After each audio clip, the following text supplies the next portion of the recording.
Bearish পান্ডা Facebook পেজে আপনাদের সবাইকে স্বাগত। আজকে আমরা যে স্টকটা দেখব সেটা হচ্ছে ডিকসন। তার আগে বলে রাখি, এই অ্যানালাইসিস দেখে কেউ কিন্তু ট্রেড নেবেন না।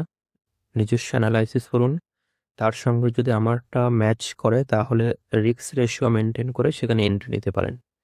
আমার কোনো অ্যানালাইসিস দেখে আপনারা ট্রেড নেবেন না। এইটা সম্পূর্ণ আমার নিজস্ব অ্যানালাইসিস, এর উপর বেস করে আমি ট্রেডে এন্ট্রি নেওয়ার চেষ্টা করি।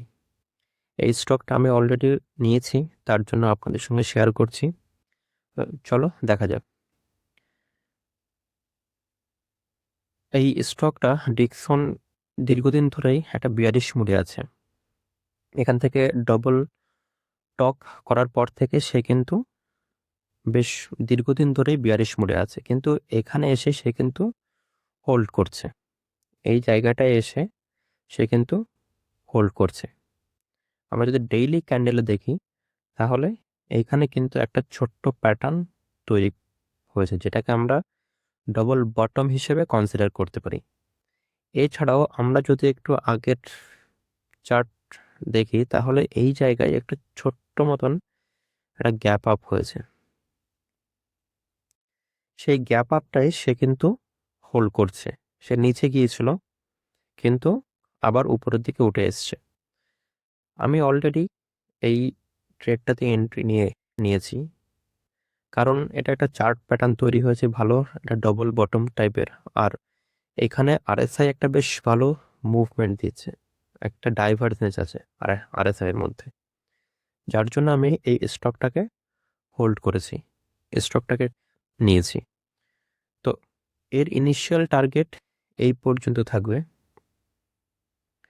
ইনিশিয়াল টার্গেট থাকবে এই 10,650 পর্যন্ত।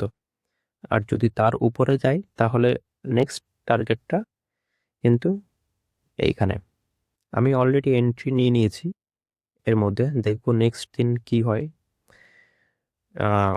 আপনারাও দেখুন, যদি এই স্টকটা আমার কাছে ভালো লেগেছে, যদি 1 ঘন্টার আওয়ারও আমরা দেখি তাহলে দেখবো সেখানেও বেশ একটা ভালো প্যাটার্ন তৈরি করেছে, একটা বড় ক্যান্ডেল তৈরি করেছে, তার নিচে কিন্তু আসেনি এবং এটা অনেকটা ফেক ব্রেকডাউন মতো একটা ক্যান্ডেল তৈরি করেছে 1 ঘন্টার বেসিসে যদি আমরা দেখি, এবং সেটাকে সে ভেঙে উপরের দিকে কিন্তু মুভমেন্টটা নিয়েছে।